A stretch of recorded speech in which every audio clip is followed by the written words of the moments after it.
10वा प्रकरण आपला काढा. परमात्मा द्वयानंदपूर्वकम समाय स्वयमेव जगत भूत्वा प्रविशत. परमात्मा द्वयानंदपूर्वक हे प्रकरण सांगण्याचं कारण काय आहे, त्याचं प्रास्ताविक लिहिलेलं आहे. तेव्हा माणसामध्ये काही प्रकार केले जात असते. काहीची तैल बुद्धी असते, सांगितलं की ग्रहण करणार. काहीची मध्यम बुद्धी असते आणि काहीची म्हणजे बुद्धी आपली ती विषयाला कॅचअप करू शकत नाही. तेव्हा ज्याची तैल बुद्धी आहे त्याच्याकरता आणखी तुमचं जे 8व्या प्रकरणातलं हे सांगितलं ना, हा ध्यान दीप आहे. मध्यम अधिकारी, उत्तम अधिकारी कुटस्थ दीप, मध्यम अधिकारी ध्यान दीप आणि पुढे कनिष्ठ अधिकारी. हे क्रमाक्रमाने सगळं सांगायचं आहे. परमात्मा द्वयानंदपूर्वक सोमाय स्वयमेव जगत भूत्वा प्रविशत जीवरूपतः. त्याच्यामध्ये परमात्मा स्वरूपाच्या ठिकाणी अध्यारोप करतात. 2 पद्धती आहे. एक अध्यारोप आणि अपवाद करणे. मंद अधिकारी असेल तेव्हा त्याच्याकरता त्याला ज्ञान व्हावं एवढ्याकरता अध्यारोप करतात परमात्मा स्वरूपाच्या ठिकाणी. पुढे अध्यारोप केल्यानंतर तसा ठेवायचा असतो का? मग ज्ञान झाला की त्याचं निराश करायचा आहे. गीतेमध्ये सुद्धा ही पद्धती आहे. अगोदर संसाराचं काय केलं, वर्णन केलं, अध्यारोप केला 2 श्लोकामध्ये, आणि 3ऱ्या श्लोकामध्ये त्याचा अपवाद केला. ठेवायचं नाही. मग ते 2 श्लोक कोणचे? ऊर्ध्वमूलमदच्छा छंदांशी असते वर्णन अदश्योर्धम प्रसूतांश. हे माझ्या अध्यारोप न रूपमस्य याला अपवाद म्हणायचं. काय म्हणायचं? अपवाद. आणि वस्तूचं काय करून द्यायचं? ज्ञान करून द्यायचं. परमात्मा तत्वाचं ज्ञान करून देण्याकरता अगोदर अध्यारोप करतात. मुळामध्ये परमात्मा कसा होता? ज्या अर्थी सृष्टी दिसते त्या अर्थी सृष्टीचा उत्पादक कोणतरी असला. पदार्थ दिसतो त्याचं अस्तित्व काय करावं लागतं? म्हणजे ज्या अर्थी आपल्याला जगत दिसते त्या अर्थी त्याचं अस्तित्व काय केलं पाहिजे? पण तत्पूर्वी कोण होतं असा प्रश्न उत्पन्न झाला. अभावापासून सृष्टी उत्पन्न होऊ शकत नाही का? म्हणजे बुद्धात्मवादी आहे ना, ते शून्यापासून जगत निर्माण झालं. अभाव आहे का? पेरलंच नाही तर जमिनीतून पीक कसं निघेल? नाही म्हणलं आमची जमीन फार सुपीक आहे. किती सुपीक आहे काही विचारूच नका. नाही पेरलं तरी काय निघते? मग एखादा मान्य करेल का? म्हणायचं डोकं फिरलेलं आहे. कथम सतत सज्ज आहे ते असं म्हटलेलं आहे. अभावातून कोणती वृत्ती निर्माण कोणीतरी सत्तत्व काय केलं पाहिजे? मानलंच पाहिजे. आता एखादा मुलगा म्हणायला लागला, म्हणलं का रे बाबा भिका मागतो, तुझे आई वडील? नाही म्हणलं आमचे मेले का तुझे आई वडील? नाही म्हणलं नव्हतेच की. तू ज्या अर्थी दिसतो त्या अर्थी तुझे आई वडील काय केले पाहिजे?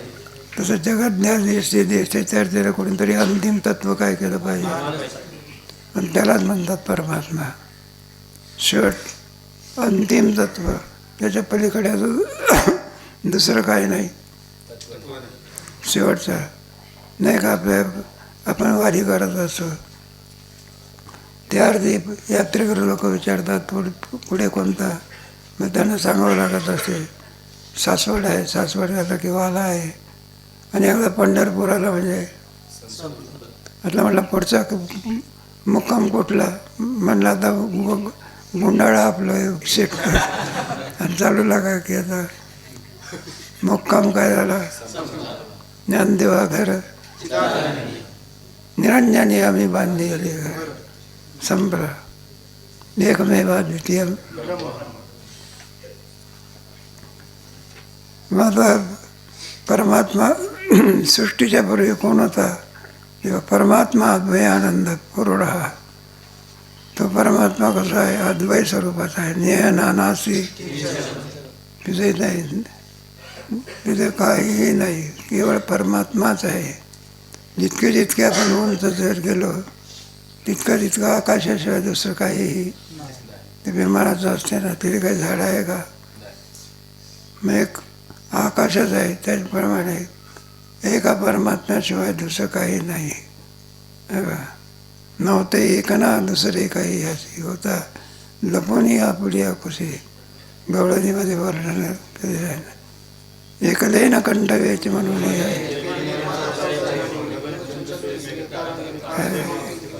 एक एकटाची असून एक परमात्माच होता.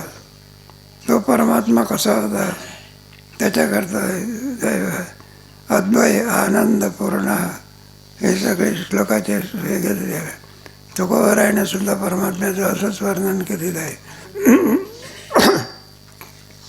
आनंद नित्य निरामय. मग तो परमात्मा कसा आहे? अद्वय आनंद आणि पूर्ण आहे.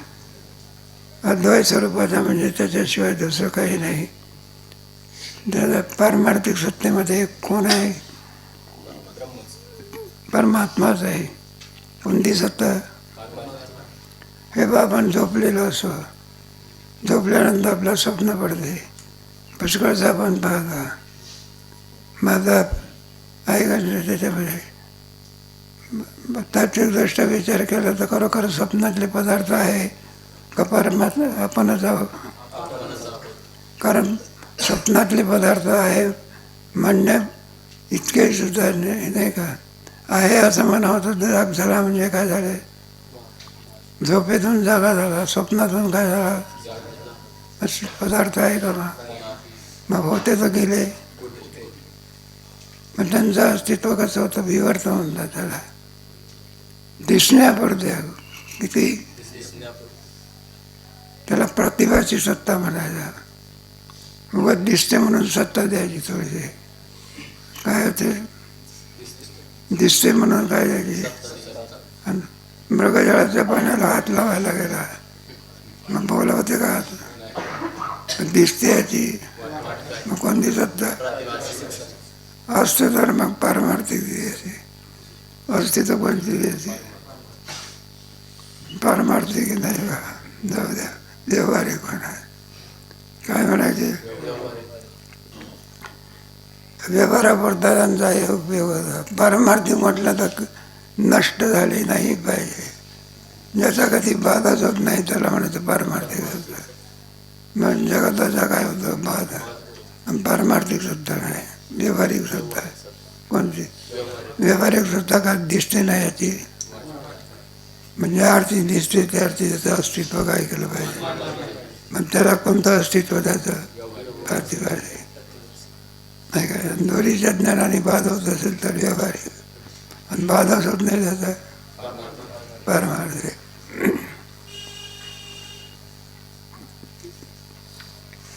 म्हणून परमात्मा कसा होता? आनंद स्वरूप. आपले नाही का परमात्मा अद्वया. दुसरं काही त्याच्याशिवाय दुसरं काही नाही. एखाद्या वस्त्रामध्ये आपण बघायला लागलो, त्या वस्त्रामध्ये काय असते? तंतूशिवाय दुसरं. पण मनाचं आपलं वस्त्र म्हणून. एखाद्या अलंकारामध्ये आपण बघायला लागलो, सोन्याशिवाय काय आहे का त्याच्यात? मग ते नामरूपामुळे त्याला भिन्न भिन्न नावं आली. आकारामुळे नावं काय आली? भिन्न भिन्न. वास्तविक सर्वांमध्ये असलेलं अस्तित्व कोणाचं आहे? सोन्याचं. म्हणून परमात्मा कसा आहे त्याचं वर्णन ठेवलं. आनंद अद्वय पट ठेवला. पुढे आनंद स्वरूप आहे. साखरेमध्ये गोडीशिवाय दुसरं काही आहे का? नाही का. थोडा तरी खारटपणा आहे का साखरेला? साखरेला जर थोडं खारटपणा थोडा जर म्हणला अलग अलग हवे. त्याचा असाधारण धर्म दिला. काय झालं? असाधारण धर्म त्याच्याच ठिकाणी असतो, अन्याच्या ठिकाणी नसतो. त्याला असाधारण धर्म आहे. दूध पाणी वेगळं करण्याचा धर्म कोणाच्या ठिकाणी आहे? आणि जर बगड्याच्या ठिकाणी असतात त्याला असाधारण धर्म आहे, तर त्याच्याच ठिकाणी असतो, एरवी दुसऱ्याच्या ठिकाणी. मग आनंद स्वरूप परमात्मा आहे. पुन्हा कसं आहे? पूर्ण स्वगत जातीय विजातीय भेदरी, त्याला पूर्ण असं म्हणतात आहे का? पूर्ण शब्द कोणालाही वापरत नसते. किती उजनी धर्मामध्ये पाणी असलं तरी त्याला पूर्ण म्हणता येत. किती नद्यामध्ये पाणी असलं तरी त्याला पूर्ण म्हणता येते का? मग पूर्ण कोण आहे? मग समुद्राला पूर्ण का म्हणावं? किती जरी पाणी पडलं तर इंचभर काय होत नाही, आणि किती उन्हाळ्यात आपला तरी. जसा ज्या परमात्मा सृष्टी उत्पन्न झाली तरी वाढत नाही, आणि नाही उत्पन्न झाली तरी कमी होत. जसाच्या उत्तम पुरुषस्त्वन्या यो लोकत्रय महाविष्य, त्याला उत्तम पुरुष म्हणायचं. काय म्हणायचं? उत्तम पुरुषाचं. जसाच्या पूर्वपूर्वम सोमय, तुमच्या नाही अजून माझ्या आपले 11व्या प्रकरणामध्ये आहे, पंचदशीच्या. नारदाला ज्ञान सांगितलं होतं सनत कुमाराने. कारण किती शिकला होता नारद, पुढे आहे त्याचं वर्णन भरपूर केलेलं आहे. इतकं जरी शिकला तरी त्याला काही नव्हतं, नाही शोक गेला नव्हता. शोक आहे ना, तो गेला नव्हता. मग शोकनिवृत्ती करता काय केलं? मग ते ज्ञान सांगितलं. त्यावेळेला आणखी सनत कुमाराने ज्ञान सांगितलं. यो वै भमात सुखम नाल्पे सुखम असे, भूमनाम ब्रह्मविद्या ब्रह्मसुखरूप आहे, अल्पामध्ये सुख नाही. म्हणलं अल्पामध्ये का सुख नाही? प्रश्न तुम्हाला 11व्या प्रकरणामध्ये सांगू. पूर्ण आहे मला असेल पूर्ण. पूर्ण झालं म्हणून काय झालं?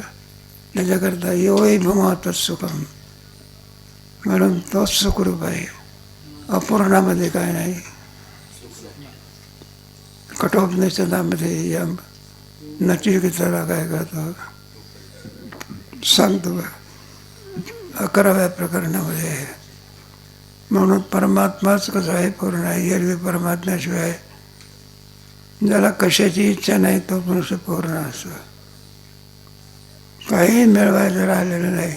पूर्ण अवस्था कोणची? आता ज्याच्या पलीकडे दुसरी अवस्था नाही. आपण एक पदामध्ये बघायला लागलो तर कोणी पद आहे? त्या सर्व पदामध्ये सर्वात श्रेष्ठ पद कोणतं आहे? प्रधानमंत्री. नको आहे तो नरेंद्र मोदी. राज्यपालसुद्धा कमी, राष्ट्रपतीसुद्धा कमी पद आहे. सर्वात मोठं पद होऊन जाईल. बाकीचे मंत्री आहे पण कोणते? एका राष्ट्रापुरते मंत्री आहे. आता त्याच्या पलीकडे दुसरं काय नाही. पदं काय झाली? संपली. एखादा पेपर असतो तुमचा 50 मार्काचा असतो, मग त्या विद्यार्थ्याला पूर्ण मार्क किती द्यायचे असते? 55 द्यायचे असते. मग पूर्णापर्यंत गेली गोडी काय झाली? असा पूर्ण परमात्मा आहे. म्हणून तो कसा आहे? परमात्मा अद्वय आनंद पूर्ण पूर्वम सोमाय. जगत उत्पत्तीच्या पूर्वी परमात्मा असा पूर्ण परमात्मा होता. आता आपल्याला काय कोणाची संगती लावायची आहे? जगताची संगती लावायची आहे. विचार आहे ना, सदा विचार आहे. तस्मात जगती, जगताचाही विचार करायचा, परमात्म्याचा विचार करायचा, जीवाचा काय करायचा. माझा जगत विचार करायचा आहे. माझा एक जर परमात्माचा आहे तर मग जगत आलं कुठून? नाही का? मग ग्रामीण दृष्टांत, लग्नच झालं नाही, मुलगा दिसतो, मुलगा आला, त्याच्याकरता कोणता नाही का तर काय झाला असला पाहिजे, ग्रस्ती झाला असला, नाही तर मुलाची काय लागू शकत नाही. मग एकच एक परमात्मा आहे, एकमेवा द्वितीयम ब्रह्म, जगत दिसते याची. पण त्याच्याकरता माया काय केली पाहिजे? वेदांत शास्त्राने काय मांडलेले? तुमच्या ह्याच्यामध्ये नाही का होऊन गेलं की 13 वेदामध्ये, भगवद्गीतेमध्ये एकच परमात्मा आहे. तर म्हणजे जगत दिसतं याची काय? प्रकृतीम पुरुषमच्या विद्यरानी विकारांश गुणांश, हा मात्र करता आहे, हा भोगता आहे, याच्या ठिकाणी काहीही नाही. म्हणजे सगळं दिसतं ते विकारांश गुणांश विद्धी प्रकृतीचा. मग त्याच्या ठिकाणी 3 गुण आहे आणि 3 गुणापासून हे सर्व काय. त्या विचारसागराचा 5वा तरंग वाचा तुम्ही. सत्वाचं कार्य कोणतं, रजाचं कार्य कोणतं, नाही का. अंधकरण वगैरे कोणाचं कार्य आहे? सत्वगुणाचं. प्राण आणि जे निश्चित जड हे कोणाचं? तमगुणाचं कार्य. ते गुणमेर भाव आहे, मोहितम नावे. म्हणजे सगळी सृष्टी त्रिगुणात्मक आहे. सत्व, रज आणि बरोबर सत्वगुणी बुद्धी, रजोगुणी बुद्धी, पुढे सत्वगुणी ज्ञान, रजोगुणी ज्ञान. 18व्या अध्यायामध्ये गीतेच्या सुंदर वर्णन आहे. 3 प्रकारचं सुख, सत्व, रजोगुणी सुख. विषेंद्रिय संयोगात येत तरी कोणतं सुख आहे? पुढे तुमचं तमगुणी सुख. जाऊ द्या, असं आठवत नाही. सत्व 3 गुणाचे प्रकार केलेले आहे ना. यदग्रेच्या अनुबंधेच्या अलगी, यदग्रेच्या अनुबंधेच्या सुखम मोहन माधना, निद्रा नस्य व्यवहार. झोपेमधलं आळसाचं सुख कोणतं आहे? तमगुणी सुख. यानेच तर जग वेडलेलं आहे सगळं. आणि दुसरं कोणत्या सुखात गुंतलेलं आहे? रजोगुणी सुखात, सत्वगुणात सुखात. सत्वगुणी सुखाचं वर्णन कोणतं आहे? विषय यत्नग्रे विषमी.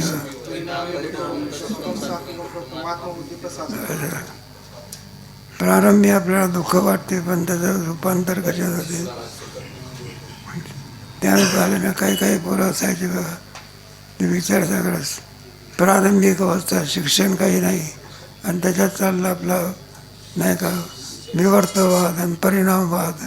त्यांना वाटलं बोला काय डोकं आहे ते उठून जातात, काय जातात. मग त्यांना सांगावं लागते प्रारंभ आहे, घाबरू नका, थोडं पुढे तोच विचार सांगतो दुसऱ्याला.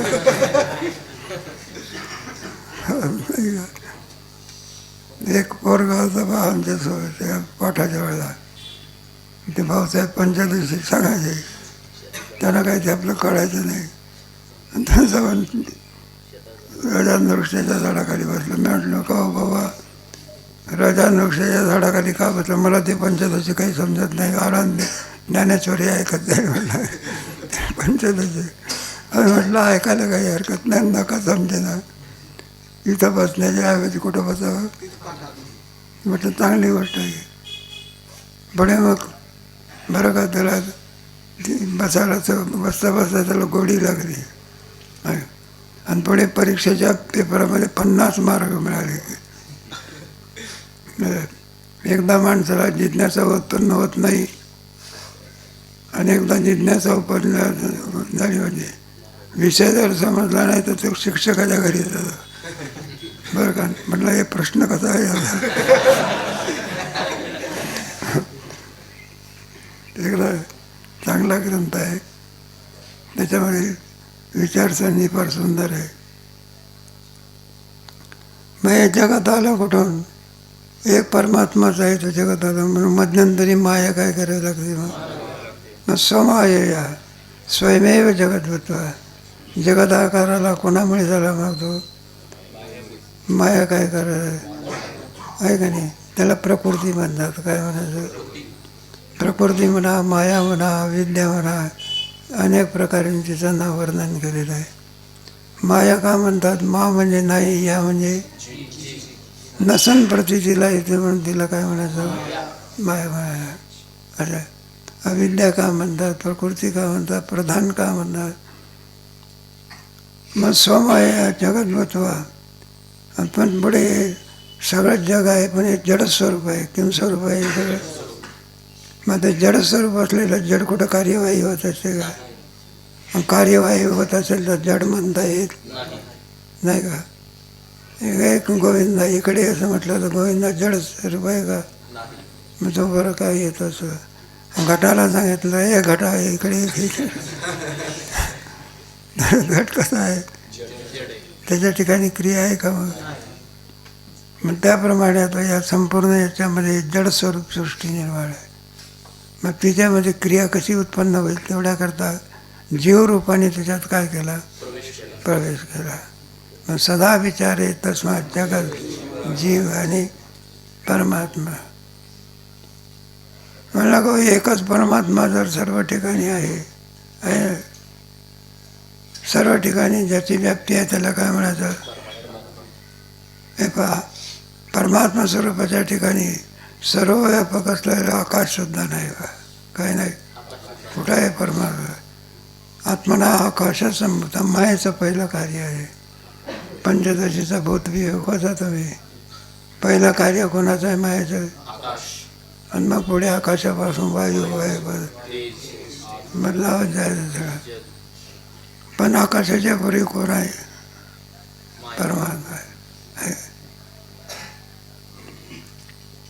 मग सर्वत्र ठिकाणी जर परमात्मा आहे तर एक पूजनीय आणि एक पूजक असा भेद का? असा प्रश्न. त्याच्याकरता सर्वच जर भारतीय भाषी आहेत, मग एक गरीब आणि एक श्रीमंत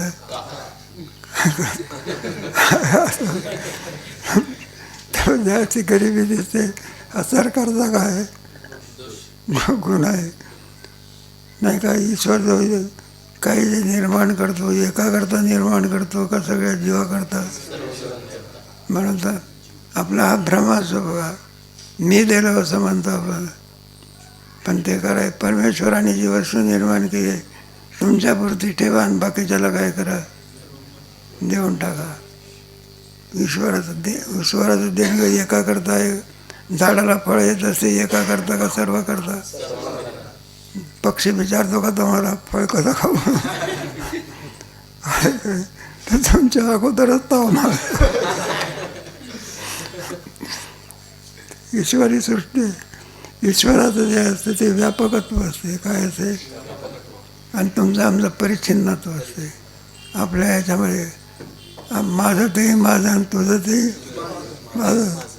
म्हणून तर युद्ध झालं. भारतीय युद्ध होण्याचं कारण काय?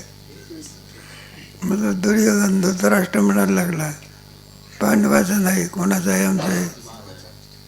मला भगवंताने सांगितलं थोडं तरी काय करा, ते मला मिळायचं नाही. मग युद्धाला काय? म्हणून भारतीय काय झालं? तात्पर्य कशा करता हे सगळं सांगितलं इथे बरं नाही का? दुसरं श्लोक म्हणजे सर्वत्व परमात्माच आहे. तर खाणी आहे ना, आलं का? पुण्याने वर जाणार आहे, पापाने खाली जाणार आहे. आणि पाप पुण्य समान त्यावेळेला मग एकच परमात्मा सर्वामध्ये आहे का नाही? विद्या विनय संपन्न. मग एक नीच भावाला प्राप्त झाला. काय झाला? सर्पाच्या देहात गेला तर नीच देह आहे, आणि एखाद्या गायीच्या देहात गेला तर पूजनीय देह. आपण गायीची काय करतो आणि डुकराची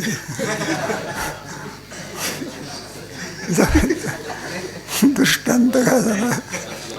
समजा घरात तरी येऊ देतं का त्याला कोणी? जे ओसाड घरं असतात ना, तिथं कोणीच राहत नाही, काय नाही. तिला कोणाची वस्तू असते.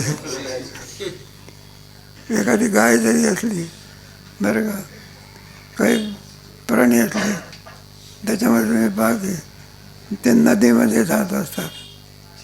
कशाचा शोध घेत जातात? नदीमध्ये आणखी उड्या मारतात ते. आणि जर डुक्कर असताना त्याला इंग्रजीचं पीक म्हणतात.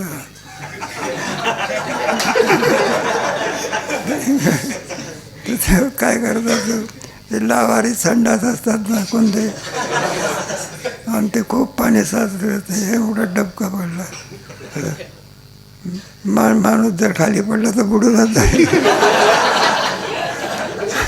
आणि त्या पाण्यामध्ये आपण लांबूनच नाकाला पदर लावून जातो. आणि हा डुक्कर नावाचा प्राणी त्याच्यामध्ये खुशाल पोहत नाही, आतमध्ये बुडी मारून.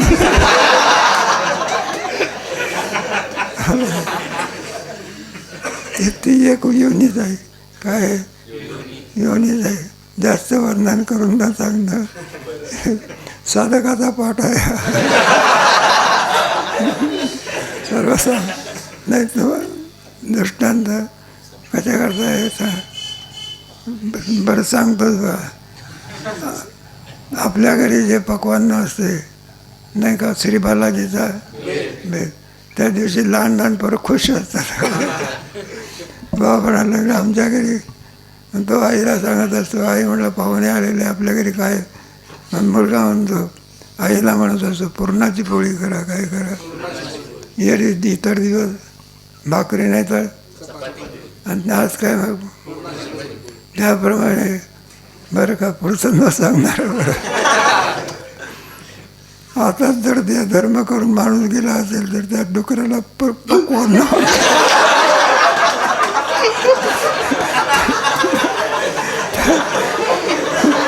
डुकराचं पकवान 10-5 डुकरं धावून येतात. त्यांच्यात भांडण चालतं. ती वाईट योनी आहे. दोन योनीचा फार खराब आहे. एक डुकराची योनी, एक सर्पाची. दिसलं की काय म्हणतात. आणि डुकराची योनी सुद्धा. त्याच्यात तुम्हाला माहिती आहे, माणसं त्याहीपेक्षा करा डुकराला भाजून खात असतात. काय करतात, जिवंतपणे काय करतात. आणि त्याचं काय पार्टी म्हणून काय करतात. हे सगळं पापाची फळ आहे, कशाची फळ आहे. पण ते करते वेळी आपल्याला काय वाटत नाही, आणि पुढे कालान भोग भोगते वेळी आहे. पण कोणत्याही कर्माचं क्रियेचं फळ तुमची इच्छा असो फळ मिळाल्याशिवाय. उत्तम देहामध्ये पुण्य करून गेला असेल तर विष्णू या पदाला पाहिजे. त्याच्यामध्ये श्लोक आहे, विष्णुआद्य उत्तम देहेषु प्रविष्टा देवता भवे आणि मर्त्यादि अधम देहेषु मर्त्य भजते मर्त्यता. उत्तम देह म्हणजे कोणते, नाही का, इंद्र चंद्र महेंद्र विष्णू वगैरे हे उत्तम देह आहे. अशा देहामध्ये जर प्रविष्ट झाला तर काय होतो, देवता या पदाला काय होतं, प्राप्त होतं. आणि मर्त्या दमादामध्ये हे आपले देह म्हणजे सगळे पापुण्याने रचित आहे. नाही का, सगळ्यात दुःखाचा कोठार जर कोण असेल तर देह दुःखाचे नाटाच्या अभंगामध्ये शरीर दुःखाचे. मग का म्हणलं समाधान का मानलं, इतका वाईट देह तुम्हाला दिला परमेश्वराने. समाधान मानण्याचं कारण जेणे तू जोडसी साधन कसे का असे ना पण फल आहे का. आंब्याचं झाड कसे का असे ना पण अमृतासारखी काय देते, फळ देते. येड्या बाबळीचं झाड किती चांगलं असलं तर काय काट्याशिवाय काय. मनुष्य देहामध्ये भक्ती ईश्वर प्राप्ती कोणत्या ते येण्याची याची देईकडे म्हणे काही ज्ञान. म्हणून स्वर्गीचे अमर मृत्यू होतो. असे देह काय होत असतात. अशा रीतीने 2 श्लोकामध्ये अध्यारोप केलेला आहे. काय केलेलं आहे, आणि आता पुढे तसंच ठेवायचं. मला शृंगारलं तसंच ठेवायचं असते का. त्याची शृंगाराची नाही का शक्यता कुठपर्यंत मसनात नाही आहे का नाही. शृंगार करीत जातं काय त्याचं मडून नेत असताना माशा लागू नये म्हणून तोंडावर असं काय करतात, त्याला ऊन लागू नये म्हणून छत्री धरतात. पण या छत्री पंखा आलो ना कुठपर्यंत, जोपर्यंत मासू लाकडावर ठेवत नाही, म्हणजे लाकडावर ठेवल्यानंतर तसं ठेवावं लागतं. मग त्याच्याप्रमाणे जगत दिसतं विचारता निरसले. मग ते काय करायचं, त्याचा अपवाद करायचा. काय करायचा, आणि तो अपवाद कोणत्या श्लोकात केला आहे, अनेक जन्मभजनात. दुसरा श्लोक समजला ना, मर्त्यादामध्ये यश म्हणजे मृत्यूलोकातल्या देहामध्ये प्रवेश केल्यामुळे कमी प्रतीला काय होत होतं, हे पाणी आहे, आपलं दूध आहे, बघा वाद नाही त्याच्यामध्ये, हे आहे, आणि त्याच्यात थोडं पाणी टाकलं म्हणजे ते कमी प्रतीला काय झालं, कोणामुळे, पाण्यामुळे. तसं देह आपला आहे, पण मर्त्यात देहामध्ये जो जीव गेल्यामुळे कमी प्रतीला काय होतं, भजती मर्त्यादाम. आता 2 श्लोकामध्ये अध्यारोप केला. पुढे कोणता श्लोक आहे, 3रा श्लोक, त्याच्यामध्ये अपवाद करतात. मड शृंगारलेला आहे, पण लाकडावर ठेवायचं असलं त्याचा काय करायचा, ते दागिने बिगिने सगळे काय करायचे. अनेक जन्म भजनात स्वविचाराम चिकीर्षती विचारेन विनष्टायाम. एका जन्माचं फल मिळत असते का अनेक जन्म, बहुनाम जन्मनाम म्हणते. आणखी गोड विचार केला आहे, त्याचा विचार कधी करू.